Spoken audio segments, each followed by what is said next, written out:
ఉల్లంఘనలకు అనుమతులు ఇస్తున్నారట. ప్రతి దశలోనూ అధికారుల సహకారం. ఇదే చెప్పిన కదా నేను. ఫస్ట్ దొంగల అధికారులు తయారయ్యారు.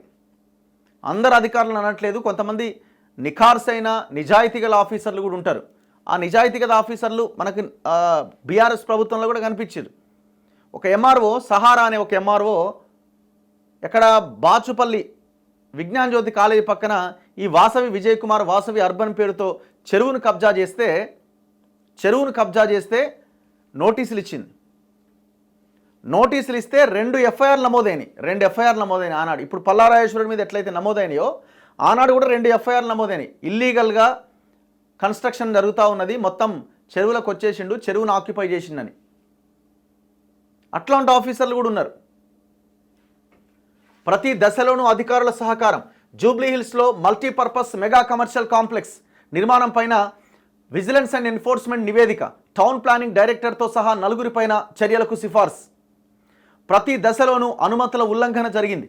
బంజారాహిల్స్, జూబ్లీహిల్స్ ప్రాంతంలో ఉన్న ప్రత్యేక నిబంధనలు ఉల్లంఘించి ఎక్కువ ఫ్లోర్లు నిర్మించుకోవడానికి అనుమతిచ్చారు. సెట్ బ్యాక్స్ను పట్టించుకోకుండా ఉన్న సెల్లార్ ఫ్లోర్స్ను స్టిల్ట్ ఫ్లోర్స్గా మార్చడానికి సవరించిన అనుమతిని ఇచ్చారు. జీవోలను తప్పుగా అన్వయించారు. కోట్ల రూపాయలు సంపాదిస్తున్నారు వీళ్ళు కూడా.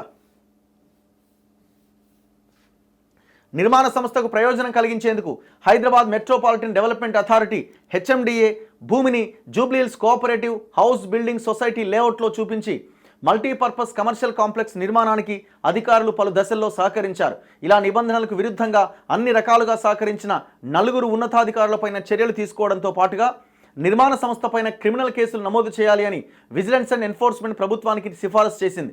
హైదరాబాద్లోని నందగిరి హిల్స్లో 4 ఎకరాల 78 గుంటలు, జూబ్లీహిల్స్ హౌసింగ్ సొసైటీలోని 2 ప్లాట్లకు సంబంధించిన 865 చదరపు గజాలు కలిపి నెట్ వెంచర్స్ ప్రైవేట్ లిమిటెడ్ సంస్థ చేపట్టిన మల్టీపర్పస్ మెగా కమర్షియల్ కాంప్లెక్స్ నిర్మాణంలో అనేక ఉల్లంఘనలు జరిగాయన్న ఆరోపణలపైన విజిలెన్స్ అండ్ ఎన్ఫోర్స్మెంట్ విచారణ జరిపింది. మొదట జీహెచ్ఎంసీ అధికారులతో కలిపి నిర్మాణ ప్రాంతాన్ని పరిశీలించడంతో పాటు అనుమతులు, పర్యవేక్షణకు సంబంధించిన అధికారులను విచారించి డాక్యుమెంట్లు పరిశీలించిన తర్వాత బాధ్యులైన అధికారులపైన చర్యకు సిఫారసు చేసింది.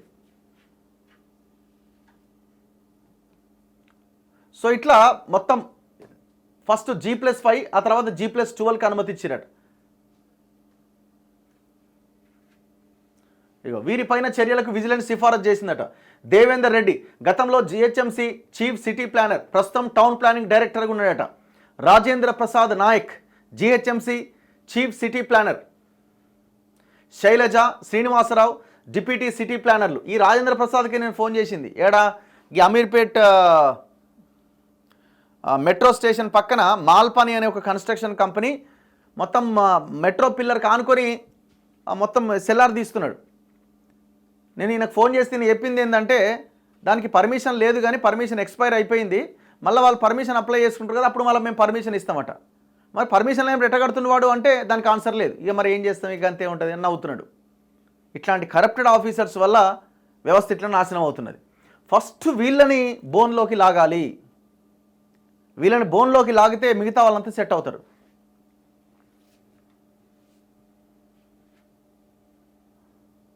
అసలు మీకైతే కనీసం తనిఖీలు కూడా ఉండవు. ఇప్పుడు వాడు రెరా బాలకృష్ణ అంటోడు, వాడు మొత్తం రెరాలో అన్ని లేఅవుట్లు అప్రూవ్ చేసింది ఎట్లా? ఇట్లనే ఒక ఎకరా భూమికి దగ్గర 4 నుంచి 5 లక్షల రూపాయలు తీసుకునే వాళ్ళట. అట్లా ఎన్ని ఎకరాల వెంచర్ ఉంటే అన్ని లక్షలేగా. కోట్ల రూపాయలు పోగు చేసుకుని వాడు 1000 కోట్లకు ఎదిగిండు. వాడు ఇవాళ బెయిల్ మీద బయటకు వచ్చిండు. వానికి అండ ఎవడంటే వాడు సోమేష్ కుమార్. ఈ బ్యాచ్ అంతా ఇట్లా జిహెచ్ఎంసీలో పాతుకుపోయింది.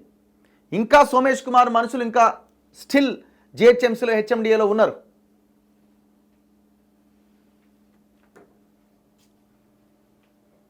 వీళ్ళు అసలు ఫీల్డ్ విజిట్స్ ఉండవు. ఇక డబ్బులు టేబుల్ మీదకి వచ్చినాయి, చలో సంతకం పెట్టు.